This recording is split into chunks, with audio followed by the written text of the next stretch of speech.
महनपुर गांव में। अरे भाई साहब, तुम्हें तो अजीब सी हरकतें सुनाई देती है ना। तुम वही साहब हो जो दिन भर फल बेचते हो और रात में पुल से पार होने के लिए डरते हो।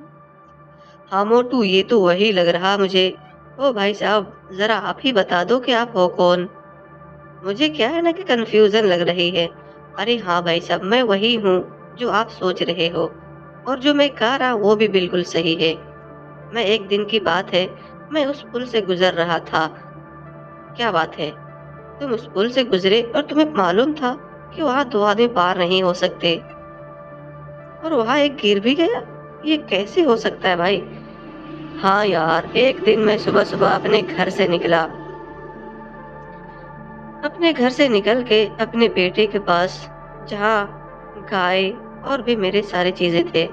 बेटा देखो, आज मैं एक जंगल की तरफ जा रहा हूँ। तुम इन सारे जानवरों का अच्छे से ख्याल रखना।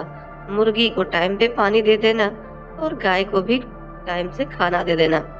मैं तुम्हारी माँ से मिलता हूँ और खाना खा करके फिर मैं आगे निकल जाऊंगा।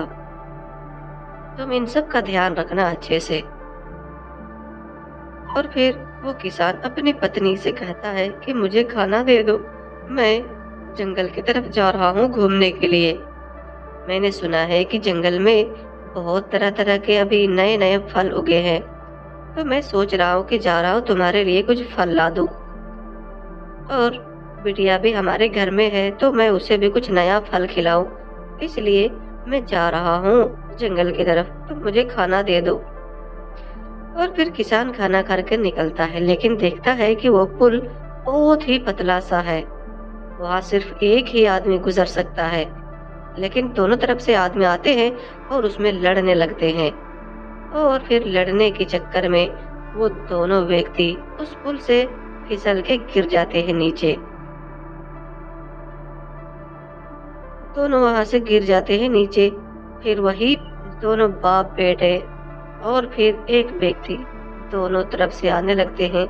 दोनों समझदार थे, इसलिए वो किसान पीछे हट जाता है। कहता है पहले तुम पार हो जाओ, क्योंकि वो देख चुका था कि यहाँ जो भी पार होने की कोशिश करता है वो गिर जाता है। इसलिए वो किसान उसे पीछे हट करके उसे रास्ता पार करा देता है और फिर बाद में वो घर जाता है। अरे हाँ भाई हाँ, मैंने सुना कि जंगल में नए नए फल आए हैं। क्या बात कर रही है तुम्हें। हाँ, तुमने बिल्कुल सही सुना। अच्छा, तो आप भी जाइए और लेके आइए जंगल से नए नए फल। हमने भी कई दिनों से फल नहीं खाया है। और हमारे बच्चे के लिए भी लेते आना। पापा, मेरे लिए भी, मुझे भी फल चाहिए, और अच्छे वाला। जी बेटा, मैं आपके लिए जरूर लेकर के आऊंगा। हाँ, और सेब और संतरे भी लेते आइए। ठीक है, तो मुझे ना कुछ काम है। हाँ, आपको क्या काम पड़ गया पिताजी। कोई बात नहीं, हम भी जाएंगे और तुम्हारे लिए सेब और संतरे लेकर आएंगे।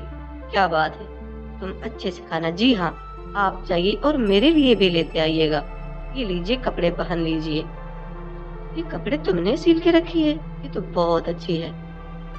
ये तो बहुत ही अच्छी है, वाह। तुम कपड़े सिल लेती हो। पिताजी, मम्मा तो और भी कुछ सी लेती है, आपने अंदाज ही नहीं किया कभी। हाँ, मैंने ही सिला ये कपड़ा। अरे हाँ, और ये हमारे लिए भी कुर्ता भी पहनती है। हाँ, लेकिन मुझे इसने कभी बताया नहीं। और क्या हो गया, तबीयत तो ठीक है तुम्हारी। अरे उठो, तुम्हारे चक्कर आ रहे हैं क्या। हाँ, मुझे चक्कर आ रहे हैं। ठीक है, मैं अभी तुम्हारे लिए नमक पानी लाता हूँ। ऐसा करो, तुम ही लेके आओ। चलो जल्दी जल्दी खाने की सब्जियां लेकर के आओ। दोनों बच्चे हमारे खाने के लिए भूखे तड़प रहे हैं, और तुमने बहुत लेट कर दिया। कोई बात नहीं, अब ले आई हो, चलो हमें खाना खिला दो और चाय पिला दो, बिस्किट भी खिला दो, और कुछ ही देर में मैं निकलूंगा अपने काम में। हाँ हाँ, बाय बाय। खाना खाइयो और चले जाइयो। मुझे तो चक्कर आ रही है, मैं जा रहा हूँ सोने। अरे उठ जा बिटिया, क्या हो गया तुम्हें। उठो, चलो जल्दी से नाश्ता कर लो और फिर चलना है घूमने के लिए। तुम्हें तो चलो खाना खाओ जल्दी जल्दी। मैं जा रहा हूँ जंगल की तरफ, और तुम्हें स्कूल भी तो जाना है ना बेटा। हाँ हाँ, मेरे पिताजी जंगल गए हैं, और जंगल से नए नए फल लाएंगे आज। मैं तुम्हें जरूर वो फल खिलाऊंगी, बस तुम्हें थोड़ा इंतजार करना होगा। हाँ हाँ, मेरे पिताजी भी जंगल गए हैं और वहां से नए नए सेब, अमरूद, अनार भी लाएंगे। हाँ, मेरे लिए भी लाएंगे। हम दोनों मिल बांट के खाएंगे और सभी को खिलाएंगे।